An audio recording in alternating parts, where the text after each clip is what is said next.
자, 오늘 새해마저 두 번째 주일이 되었습니다. 두 번째 주일 말씀의 제목은 시편 1편에 있는 말씀을 중심으로 복의 길로라고 하는 그런 제목으로 말씀을 드리려고 합니다. 사실 우리가 복에 대해서 많이 얘기를 하고, 우리 한국에도 오복이 뭐다, 칠복이 뭐다, 뭐 이런 이야기들이 많이 있는데, 사실 성경에서 나오는 복은 간단합니다. 복의 길에 서면 그게 복입니다. 우리가 여기서 한국을 가려고 하면 한국행 비행기를 타면 한국 가는 겁니다. 서울에서 부산 가려고 하면 부산 가는 KTX나 부산 가는 그 기차로 올라타면 되는 것입니다. 평양 가는 기차, 물론 없겠지만 평양 가는 기차를 타고 부산 가야지 그러면 안 되는 거죠. 그리고 그 평양 가는 기차를 타고 기차에 타가지고 하나님 아버지 나로 하여금 부산 가게 해주시옵소서, 그러면 안 된다는 거예요. 그렇죠? 아주 간단한 겁니다. 우리가 복을 받으려면 복의 길에 서면 그게 복입니다. 시편 기자가 우리에게 가르쳐 주시는 것이 바로 그거다라고 하는 것입니다. 오늘 이 말씀을 한번 생각을 해 보려고 하는 것입니다. 우리 사람들이 복 그럴 때 그 복을 상당히 육체적인 것 그리고 물질적인 것을 복으로 생각합니다. 제가 독일에서 유학할 때 방학 때가 되면은 저 남쪽 그 지역에 가서 스투트가르트나 튜빙겐 이런 데를 남쪽으로 가서 자동차 회사들이나 이런 전자 회사 이런 데 가서 아르바이트를 했는데 보시라고 하는 회사에서 일을 한 적이 있습니다. 근데 그 보시에 들어갔더니 거기서 이 독일 사람들이 일하는 사람들이 저에게 우스운 얘기가 있다 그러면서 해주는데 이게 뭐냐면, 우리 함께 같이 일하던 사람이 있는데 저 사람이라고. 근데 저 사람이 몇 해 전에 로또에 당첨이 됐다는 거예요. 그래가지고 아주 호기 있게 와가지고 자기 그 십장한테 가서 말이죠, 뻐기면서 나 이제 일 안 한다고 말이죠. 너 나를 갖다가 얼마나 귀찮게 했는지 모른다 그러면서 아주 그 상사를 갖다가 호기 있게 혼을 내주면서 사표를 내고 나왔다는 겁니다. 로또 맞았으니까요. 그런데 그 사람이 3년도 못 돼가지고 와가지고 잘못했다 그러고 나도 다시 써달라고 그러더래요. 아니 로또 아주 수많은 그러한 돈을 그렇게 일확천금을 얻었는데 3년도 못 돼서 거지가 돼서 빈털터리가 돼가지고 그렇게 다시 와서 일자리를 구했다라고 하는 그런 이야기를 듣고서 과연 그것이 복이었을까라고 하는 그런 생각을 해봅니다. 그 조사한 바에 의하면 로또에 당첨된 사람들은 거의 90% 이상이 이혼한답니다. 아마 더 좋은 부인을 만나고 더 좋은 남편을 만나려고 아마 돈이 있으니까 그런 사랑을 살 수 있다라고 생각을 해서 그랬는지 모르죠. 그러나 그 사람들은 또 이혼하고 더 좋은 이런 것들을 찾다가 끝내는 인생을 패가망신하는 그런 인생으로 나가는 것을 보게 되죠. 지금 나에게 있는 아내가, 지금 나에게 있는 남편이 최고예요. 아멘을 못 하시는 분이 한 분 계시지만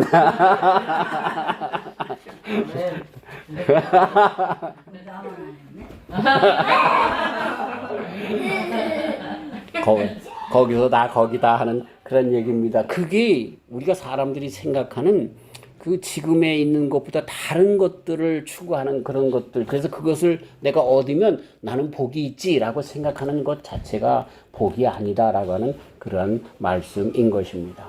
오히려 성경에서 복에 대해서 이야기할 때 무엇으로 복을 이야기하냐면 고난이, 핍박이 그게 복이라고 가르쳐 줍니다. 좀 굉장히 좀 아이러니컬하고요, 좀 역설적이에요. 그렇죠? 자, 우리가 잘 아는 것처럼 고난이 유익이라 시편 119편 71절 이하예요. 고난당한 것이 내게 유익이라 이로 인하여 내가 주의 율례를 배우게 되었나이다. 주의 입의 법이 내게는 천천 금은보다 승하니이다. 근데 여기에 고난이 유익이다 그랬는데 그 고난이 왜 유익이냐 하면 고난 받는 것 자체가 유익이 아니라 그것 때문에 내가 주의 율례를 안다는 거야. 그것 때문에 내가 하나님의 말씀의 법에 서야 된다라고 하는 것을 깨닫는 것, 그것이 그 길로 인도하기 때문에 고난이 유익이다, 그런 이야기입니다. 그렇기 때문에 성경은 하나님께서 함께 하는 것, 그것이 복이다, 이렇게 가르쳐주고 있는 것입니다. 하나님께서 하나님됨을 알고 그의 말씀이 우리의 인생에 참 복의 길인 것을 깨닫게 되는 것, 그것이 복이라고 하는 것이 고난을 통해서도 가르쳐 주시려고 하시는 말씀이다라고 하는 것입니다. 고난이 복이기 때문에 난 항상 고난받아, 그런 의미가 아니라 그 고난을 통해서 왜 내가 이 고난의 자리에 있는가? 나의 잘못과 나의 욕심과 잘못된 하나님의 말씀의 길이 아닌 다른 길로 서서 나아가는 그 길의 끝이 이것이다라고 하는 것을 깨닫고 다시 돌이키기 때문에 그것이 복의 길이 된다라고 하는 그런 말씀인 것입니다. 곧 하나님께 가까이 하는 것, 그게 복인 것을 가르쳐주고 있는 것입니다. 그래서 시편 기자는 73편 28절에 하나님께 가까이 함이 내게 복이라 이렇게 고백하고 있는 것입니다. 저와 우리 성도님들이 하나님께 가까이 하는 귀한 성도들 되어서 늘 복에 거하시는 저와 우리 성도님들 되시길 주의 이름으로 축원합니다. 우리는 다 복덕방의 주인들입니다. 하나님과 함께하기 때문에. 자, 오늘 성경 말씀으로 돌아갑니다. 시편 말씀은 세 가지 하지 말아야 될 것, 그 자리에 가지 말아야 될 것 세 가지와 그리고 딱 한 가지만 할 것을 가르쳐주고 있습니다. 그래서 우리가 복 받으려면 그 세 가지를 안 하면 되고 한 가지만 하면 되는 것입니다. 아주 쉽습니다. 그 첫 번째 뭐를 얘기를 하면 악인의 꾀, 그걸 버리라고 하는 거예요. 악인의 꾀. 악인의 꾀를 쫓지 말라. 그리고 두 번째는 죄인의 길에 서지 말라. 그 다음에 오만한 자의, 거기에 거기에도 오만한 자의 자리에 앉지 말아라. 이렇게 세 가지를 가르쳐 주고 있습니다. 이 세 가지가 사실은 한 가지죠. 하나님의 법이 아닌 다른 길로 가지 말아라 라고 하는 그러한 말씀을 이렇게 세 가지로 구분지어서 이야기하고 있는 것입니다. 여기에 나오는 악인이다 라고 하는 것은 레샤임이라고 하는 말을 쓰고 있습니다. 이 레샤임이라고 이 히브리 말에 쓸 때는 이것은 도덕이 해이하여 인격이 견실하지 않은 자들을 레샤임 이렇게 이야기를 하는 것입니다. 그러니까 이렇게 뭐라 할까요? 원리에 서지 않고 법에 따르지 않고 자기가 법이 되어서 나가는, 말씀은 하나님이신데 그 하나님 그 말씀을 그렇게 듣지 않고 나가는 악이라고 하는 것이 하나님께 대응하는 것이 악이 아닙니까? 그렇게 하나님을 대항하는 것, 그런 자들이 이 악인이다라고 그렇게 이야기하고 있는 것입니다. 우리 많은 사람들 인생에 있어서 열심히 일하는 사람들에 대하여 좋은 평가를 많이 하는데, 그러나 열심히 일하는데 그 열심히 일하는 목적이 자신을 위한 것이거나 하나님께 대적하는 일이면 오히려 열심히 일하는 것이 더 큰 악이 되어질 수 있습니다.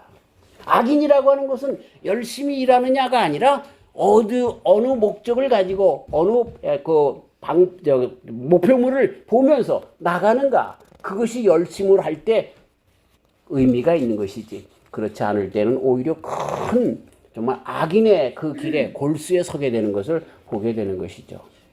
죄송한 표현입니다만 공산주의에서 공산당을 위하여 열심히 일하는 자들은 악인입니다. 죄송합니다. 할 수 없습니다. 네. 자기의 욕심을 위하여 정당의 그런 그 어떤 것들로 자기 방어를 위해서 그렇게 사용하는 사람들을 위하여 열심히 일하는 사람들, 죄송합니다만 악인입니다. 왜? 목표가 잘못됐기 때문에 그렇습니다. 그게 악인입니다. 그런 자리에 서지 말라고 하는 이야기인 것입니다. 저는 기독교 목사로서 한국의 정치에 대해서 관심이 많습니다. 그러면서 절대로 우리 한국의 정치가들이 악인의 자리에 좀 서지 않았으면 하는 그런 생각을 하면서 기도 많이 합니다. 새벽마다 기도합니다. 하나님께서 분명히 이루어 주실 것을 믿는 것입니다. 이 악인이다라고 하는 것은 자기가 주장되어서 지도자, 곧 하나님을 따르지 않는 자들을 악인이라 그렇게 이야기하는 것입니다. 누가복음 10장 16절 너희 말을 듣는 자는 곧 내 말을 듣는 것이요 너희를 저버리는 자는 곧 나를 저버리는 것이요 나를 저버리는 자는 나 보내신 이를 저버리는 것이라 하시니라. 예수님께서 그렇게 말씀하시면서 예수님께서 그 제자들을 보내면서 그들이 말씀을 전할 때 그 말을 듣는 자들, 곧 주님의 말씀을 듣는 자들이 나를 그렇게 받아들이는 것이라고 말씀해 주시는 것, 그 다음에 요한복음 8장 47절 하나님께 속한 자는 하나님의 말씀을 듣나니 너희가 듣지 아니함은 하나님께 속하지 아니하였음이로다. 악인이 누구냐? 하나님께 속하지 않은 자들이라고 가르쳐주고 있는 것이죠. 그 출발이 자신이나 또 어떤 정당이나 또 나의 가족 이런 테두리 안에서 더 큰 하나님의 말씀을 보지 못하는 자들이 악인인 것을 가르쳐주고 있습니다. 그 다음에 두 번째는 죄인의 길에 서는 자, 그 길에 서지 말라 가르쳐주고 있는데 이 죄인이라고 하는 말은 하타임이라고 하는 말을 쓰고 있습니다. 이 하타임이라고 하는 말은 목표를 맞추지 못한다. 이 하마르티아라고 하는 히브리 그 개념을 이 헬라 말로 하마르티아 이렇게 얘기를 하는데 이 하마르티아라고 하는 것은 관역을 못 맞췄다, 빗나갔다는 뜻입니다. 이 관역이 뭡니까? 우리 인생의 목표가 뭡니까? 관역이 뭡니까? 집중해야 될 것이 뭡니까? 하나님이라는 거예요. 하나님 말씀이라는 거예요. 그 말씀에 맞추지 못한 모든 것, 여타의 일들이 다 죄라고 하는 것입니다. 그 잘못 나가는 사람들, 그 사람들이 죄인이다. 이렇게 가르쳐주고 있는 것이죠. 죄가 무엇입니까? 방향이 잘못된 게 죄입니다. 방향이 잘못된 거. 열심히 하느냐 안 하느냐가 그게 아니라 우리가 10달란트, 5달란트, 1달란트에서 정말 열심히 일하는 사람들이 5달란트를 또 5달란트를 만들고 또 2달란트가 또 열심히 일해서 2달란트 만났다. 그래서 하나님께서 칭찬한다. 그래서 많은 사람들이 거기에 강조점을 열심으로 그렇게 얘기를 하는데 1달란트 받은 사람은 그걸 숨겨뒀기 때문에 안 했기 때문에 그렇다. 거기에서 그래서 열심히 일하는 것 그것을 이야기하는데 그러나 거기에 전제가 있습니다. 그 전제가 뭡니까? 그 달란트를 주신 그 하나님께 맞는 목표에 맞는 열심을 이야기하는 것입니다. 우리에게 그래서 허락해 주신 은사를 사용하는 것을 이야기하는 것이지 그렇게 많이 열심히 일해서 무엇인가 남겨두는 것 그것이 선이 아닌 것을 그것이 오히려 죄가 될 수 있음을 가르쳐주고 있는 것입니다. 야고보 장로님이 4장 13절 이하에 들으라 너희 중에 말하기를 오늘이나 내일이나 우리가 아무 도시에 가서 거기서 1년을 유하며 장사하여 일을 보리라 하는 자들아 내일 일을 너희가 알지 못하는도다. 너희 생명이 무엇이냐 너희는 잠깐 보이다가 없어지는 안개니라. 너희가 도리어 말하기를 주의 뜻이면 우리가 살기도 하고 이것저것을 하리라 할 것이거늘 이제 너희가 허탄한 자랑을 자랑하니 이러한 자랑은 다 악한 것이라. 이런 자랑은 다 악한 것이라. 그러면서 이분이 야고보 장로님께서 내린 결론이 뭐예요? 이러므로 사람이 선을 행할 줄 알고도 행치 아니하면 죄니라. 죄가 뭐예요? 선을 알고 행치 않는 것. 아는 것으로 끝나는 것이 아니라 선을 먼저 알고 그리고 그대로 행하는 삶이 그게 선이다라고 가르쳐주고 있습니다. 근데 이 사람들 그 비즈니스맨을 그렇게 얘기를 하는 것에 대비되면서 말씀하시는데 이 비즈니스맨의 그 잘못이 뭐라고 가르쳐주고 있어요? 내가 주인이야. 내가 오늘 여기서 장사하고 내일은 저기서 장사하고 그러니까 모든 일들을 결정할 때에 그 결정의 중심이 뭐가 있어요? 자기가 결정의 중심이라는 거야. 내가 결정한다는 거야. 네? 그래서 선이 무엇이냐? 하나님의 말씀, 하나님 이것이 선인데 이것을 행치 않는 것 그것이 죄라고 그렇게 결론을 지어서 말씀해 주고 있는 것을 보게 되는 것입니다. 그 다음에 세 번째가 오만한 자의 자리에 앉지 않는 것이다. 오만한 자다라고 하는 레짐이라고 하는 말을 오만한 자라고 하는 말을 레짐이라고 그렇게 히브리 말에 쓰고 있습니다. 이 레짐이라고 하는 말은 그래서 하나님을 업신여기는 자. 옛날에 그런 말 많이 있었죠. 저도 우리 가족에서 우리 형제들이 제가 교회당에 막 다니면서 신앙생활 할 때 우리 형님들이 우스갯소리로 많이 하는 그런 얘기 있어요. 하나님을 믿으려면 나를 믿고, 구원을 주시려면 1원을 더해서 10원을 주시고, 뭐 이런 농담 섞인 그런 말들을 많이 하는 것을 들었습니다. 내 주먹을 믿고, 뭐 이런 이야기들을 많이, 그게 오만한 자라고 하는 이야기인 것입니다. 하나님의 이름을 망령되이 일컫지 말아라. 10계명에 나오는 그런 부분이 거기에 해당되는 것이다. 그렇게 알 수가 있는 것이죠. 자, 그래서 자신이 죄인인지도 모르면서 자신이 최고인 것을 그래서 다른 사람들의 의견을 멸시하고 무시하는 그러한 자리에 나가는 자들을 오만한 자다 그렇게 이야기를 합니다. 우리 살다 보면 얼마나 참 이 오만한 자리에 얼마나 잘 서는지 몰라요. 그렇죠? 무슨 일을 하면 내 주장과 맞지 않으면, 내 배짱과 맞지 않으면 얼마나 거기에 대해서 마음의 불편함을 느끼고 공격적이 되는지 몰라요.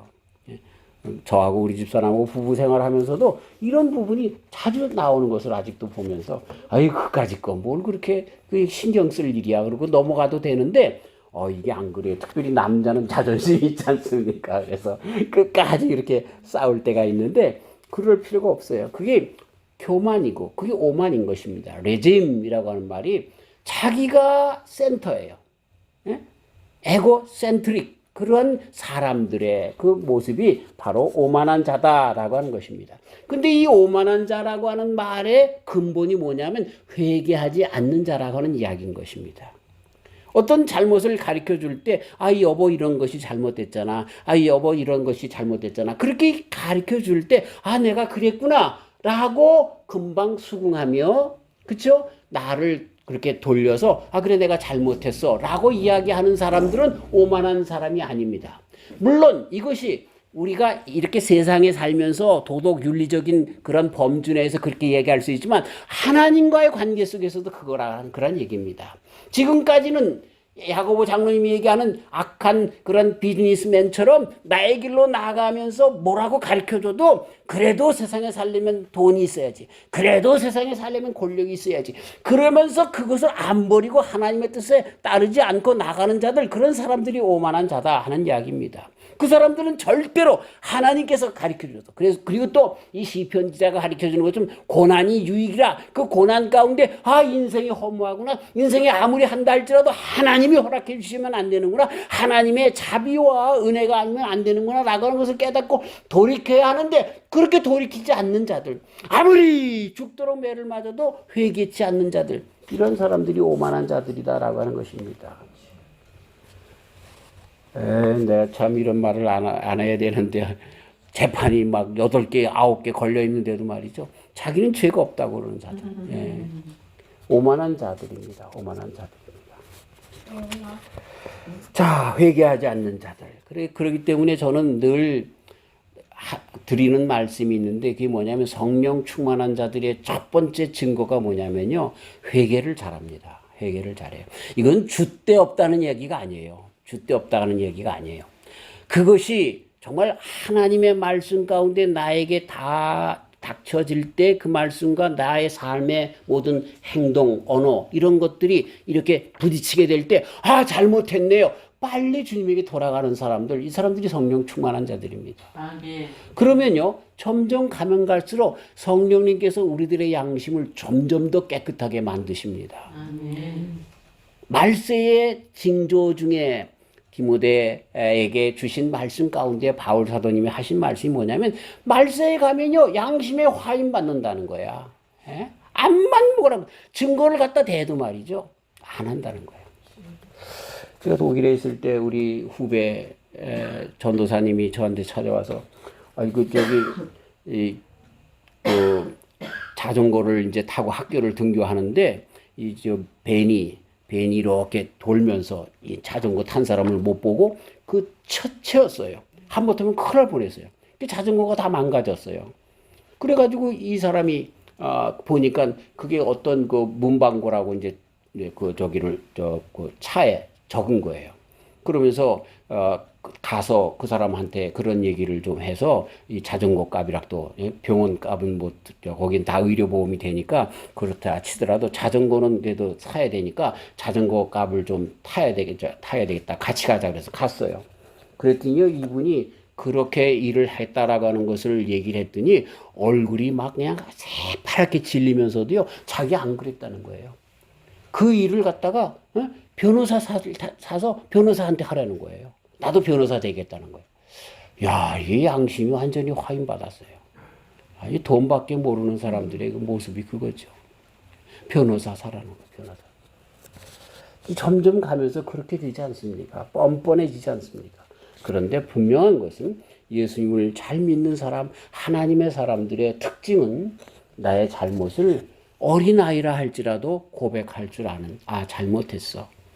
그리고 더 나아가서 하나님 앞에 잘못된 것들을 빨리빨리, 그쵸? 회개하고 나가는 자들, 이 사람들이 복 있는 자다라고 하는 이야기인 것입니다.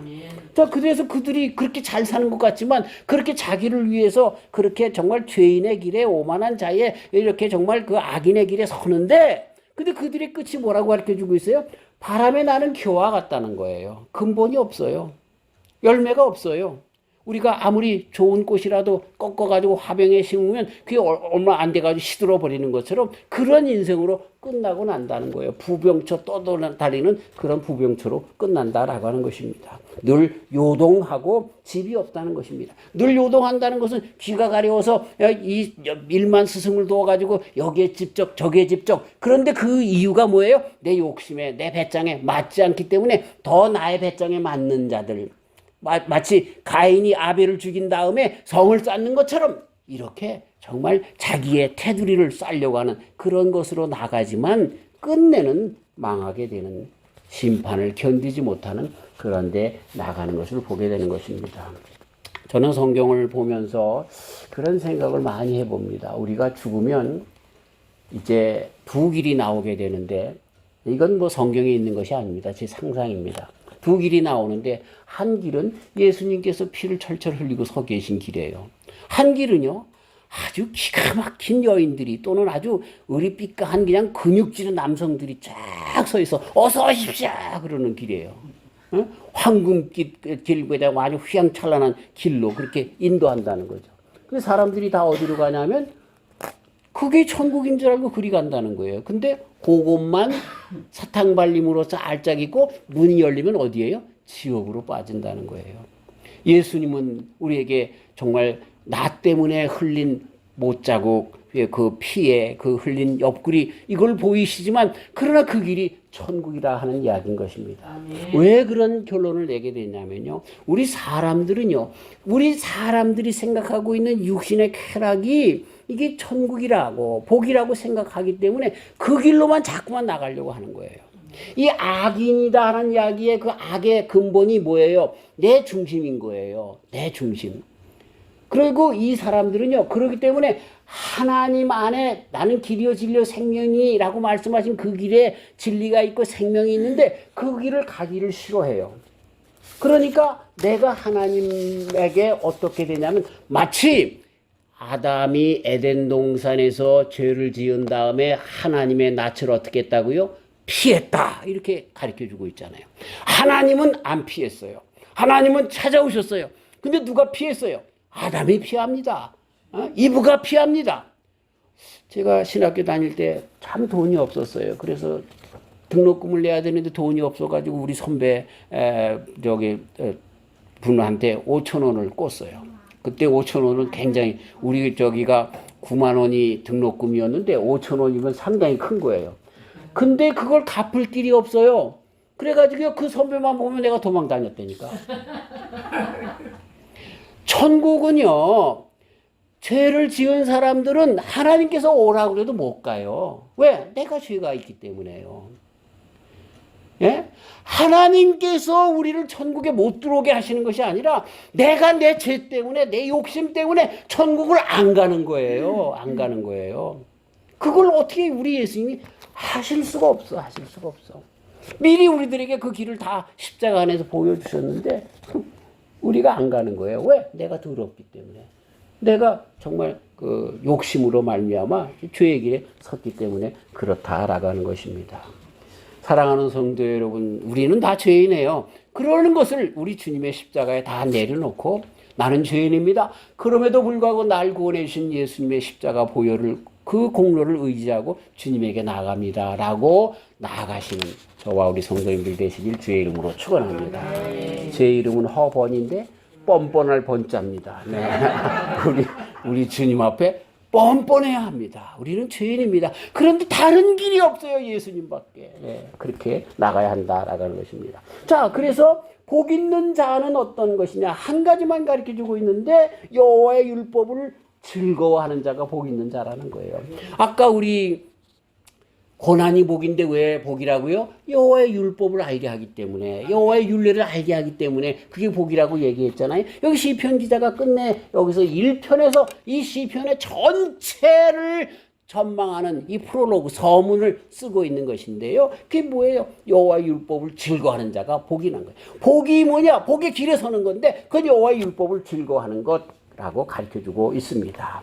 속으로 즐거워한다는 얘기는 속으로부터 즐거워하는 것, 진심으로 즐거워한다는 것입니다. 그리고 그것을 지키려고 하는 그런 자다라고 하는 것입니다.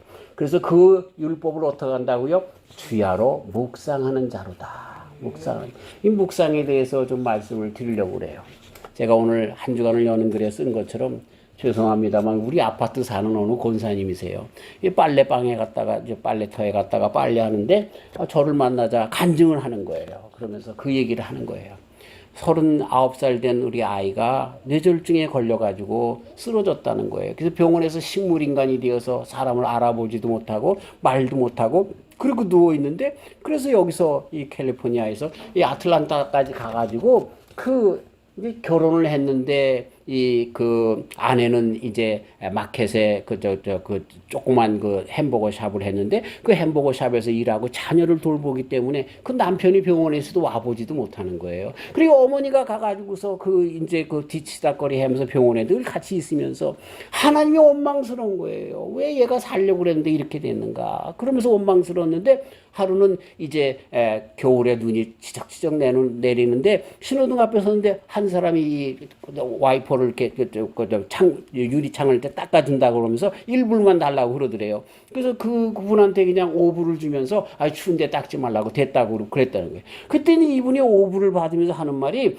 하나님께서 자비하시고 사랑이 많으시고 능력이 많으신 분이기 때문에 하나님을 의지하면 당신에게 좋은 일이 있을 거예요. 그러더라는 거예요.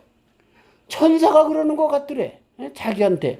그래서 그 말을 듣고 뒤통수를 한 대 떵 맞은 것처럼 생각이 돼서 그래서 그렇지 내가 권사라고 하면서 기도도 하지 않았네. 내가 하나님의 전능함을 믿지 못했네. 그리고서 그냥 열심히 기도했다는 거예요. 그랬더니 하나님의 말씀이 점점 살아나고 하나님의 능력이 살아나서 기도했더니 그 아들이 손끝이 움직이기 시작하더니요. 이건 의사들이 다 기적이라 그러더래요.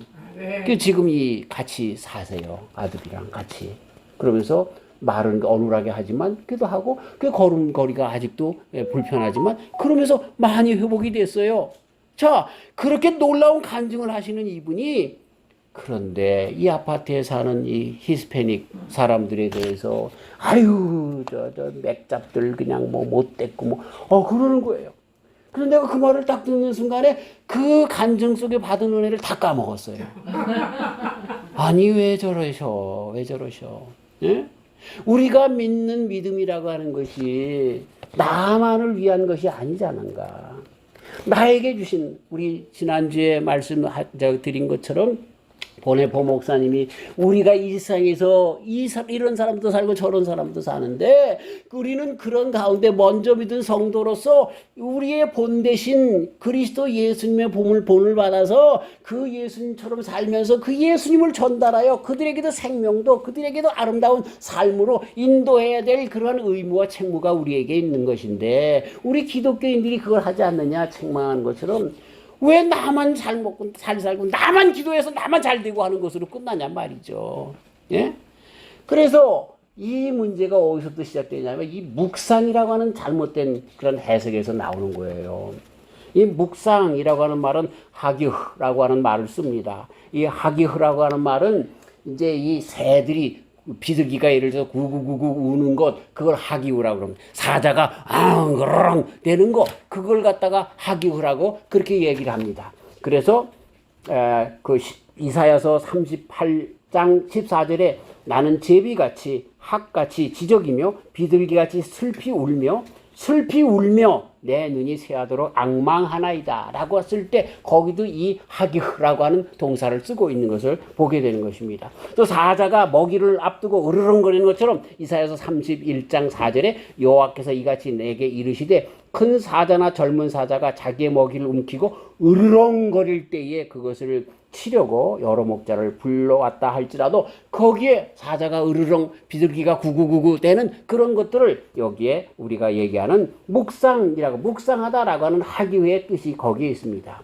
그러면서 사람들이 울부짖는 것 또 사람들이 그 마음에 정말 종일토록 갈망하는 것 이거를 묵상하다라고 하는 말로 히브리 사람들은 사용했다라고 하는 것입니다. 시편 35편 28절 나의 혀가 주의 의를 말하며 종일토록 주를 찬송하리이다. 71편 24절 나의 혀도 종일토록 주의 의를 작은 소리로 읊조리오리이다. 이런 말씀들이 다 하기라고 하는 말을 우리말로 그렇게 그때 상황에 따라 번역한 것을 보게 되는 것입니다. 또 여호수아 1장 8절에 이 율법책을 네 입에서 떠나지 말게 하며 주야로 그것을 묵상하며 라고 하는 그런 말씀 가운데 이 묵상하다라고 하는 말을 쓰고 있는 것입니다. 이걸 종합해 보면요, 우리가 얘기하는 5분 묵상, 10분 묵상, 그것이 묵상의 뜻을 아주 굉장히 협소하게 만들어버리는 것을 보게 되는 것입니다. 이 묵상이라고 하는 것은요, 하루 종일 주야로라고 하는 밤과 낮, 그냥 어느 때든지 24시간 우리의 지각이, 우리들의 이 생각이 발동되고 있는 순간은 항상 경각 중에 깨어서 그 말씀에 비추어서 살아가는 모습을 묵상이라고 이야기하는 것입니다. 아까 그분 이야기를 했는데 그분은 자기에게 해당되는 지금 내 아들이 빨리 낳았으면 좋겠다. 내 사업이 잘 됐으면 좋겠다. 뭐 이런 것들에만 대하여 하나님의 말씀을 사용하는 그것이 묵상이 아니라 누구를 만나든지 내가 여호와 하나님께 대하여 생활하는 그런 가운데서 내가 과연 그 말씀대로 살아가는지, 내가 정말 이웃에게, 남편에게, 아내에게, 너 이런 모든 사람들에게 대할 때 과연 예수님께서 나에게 가르쳐 주시는 것처럼 하나님을 사랑하는 것처럼 네 이웃을 내 몸과 같이 사랑하라 하는 그런 말씀을 따라 살아가는지를 늘 마음 가운데 뭐라고 할까요? 되새기는 거, 이게 하기 묵상하는 그런 뜻인 것입니다. 그 사람이 복이 있다는 거예요. 그 사람이 복이 있다는 거예요. 제가 아는 어느 분의 그 간증이 있습니다. 그 간증을 참 좋아합니다. 이분이 은행에서 이제 근무를 하는데 꽤 은행에서 부장쯤 되는 높은 자리에 있었어요. 근데 부정 청탁이 막 들어오는 거야. 그것만 하면 뭐 예를 들어서 10억을 빌리면 거기에 이제 1%를 뭐 주겠다. 뭐 그래도 몇 천만 원, 뭐 어떤 때는 10%를 주겠다. 이렇게 나온다는 거예요. 그러면 그걸 해서 이렇게 서류 주면 그래서 뒤에 돈이 많이 생긴다는 거예요. 안 됩니다. 그런 것들을 할 수 있는지 없는지 그 여건이 갖춰져 있으면 누구라도 주고, 안 되면 안 되는 것입니다. 그랬다는 거예요. 그랬더니 그 사람이 지점장하고 얘기를 해가지고, 그쵸? 그 일이 되게끔 하고 끝내 지점장 눈에 띄어가지고 그 사람이 끝내는 나가게 되었어요. 그랬는데 이 지점장이 부정에 이런 것에 관련돼서 이제 퇴출당하고 난 다음에 새로운 지점장을 뽑을 때 누가 됐냐면 그 사람이 된 거예요. 이 사람은 그렇지 않는다는, 그렇게 하지 않는다는 거예요. 이게 바른 믿음을 가진 사람이지. 이런 사람이 교회의 집사님이고 장로님이지. 예? 여호와의 율법을 따라서 따라서 묵상하면서 그 삶의 어느 부분이라도, 그렇죠? 빌리그람 목사님이 아주 어떤 그 사람을 그렇게 전도했는데 그 사람이 누구냐면 그 마피아 부두목이었어요. 그래가지고 그 사람이 마피아 일을 끝나고 이제는 청산하고 나올 줄 알았는데 그냥 마피아 하는 거야. 그래서 빌리그람 목사님 찾아가서 왜 당신 예수님 믿지 않소? 믿어요. 근데 왜 마피아를 계속 합니까? 아유 목사님, 그건 신앙은 신앙이고 이건 내 짭 아닙니까? 그건 묵상이 아닙니다. 묵상이 아닙니다. 이게 그렇게 아까 우리 은행의 그 지점장이 되신 분의 얘기를 했지만 그래서 그 의의 길에 섰기 때문에 복이 있는 거예요. 복이 있는 거예요. 그 길은 처음에는 고난인 것 같아도 여호와의 율례에 있기 때문에 끝내 복의 길에 설 수밖에 없다라는 것입니다. 새해에 저와 우리 성도님들이 복의 길에 서서 이 복을 누리시는 귀한 종들 되시기를 주의 이름으로 축원합니다. 복의 길에 서지 못하는 자들의 특징, 그들의 삶이 어떻습니까? 그들은 오만합니다. 자기가 주인입니다. 내 뜻을 표출하려고 하고 전달하려고 하고 내 뜻을 굽히지 않으려고 합니다. 그래서 하나님의 말씀 이런 것들이 내 배짱에 맞으면 받아들이고 그렇지 않으면 쳐버리는 자들, 그들은 복 있는 자리에 설 수가 없습니다. 복을 받을 수 없습니다. 그러나 복 있는 사람들은 누굽니까? 여호와의 율법을 묵상하는 자들인데 그 묵상한다는 이야기는 순종하는 자들입니다. 내 삶의 우선순위를 하나님의 말씀에 보이는 것입니다. 어떤 때 내 배짱에 맞지 않고 내 욕심에 맞지 않고 내 이익에 반한다 할지라도 하나님의 말씀이 그것이면 그 뜻대로 서는 것입니다. 이런 사람들이 복 있는 사람, 이런 사람들이 우리 새로운 교회 성도들이 다 된 줄 믿습니다. 새해 이 복을 다 누리시길 주의 이름으로 축원합니다. 하나님 아버지 감사합니다. 역사 가운데 공산주의가, 역사 가운데 신은 죽었다라고 하는 많은 사람들의 외침이 있었던 것은 우리 먼저 믿은 성도들이 잘못했기 때문에 그렇습니다. 주여 복 많이 얘기하는데 이 복을 많은 사람들이, 심지어 우리 믿는 사람이라고 하는 사람들까지라도 물질적인 것, 육체적인 것, 그런 욕심을 채우는 것으로 생각을 합니다. 주님, 그것이 아닌 것을 가르쳐 주셔서 감사합니다. 복은 복의 길에 서면 자동적으로 오는 것입니다. 흔들리지 않습니다. 아버지 하나님, 이 복을 받는 저희들, 여호와 율법에 아버지 하나님, 저 늘 묵상하며 그 말씀대로 살아가기 때문에, 그 말씀대로 결정하기 때문에 복을 받을 수밖에 없는 우리의 인생 되도록 축복하여 주시옵소서. 감사하오며 예수님의 이름으로 기도하옵나이다. 아멘.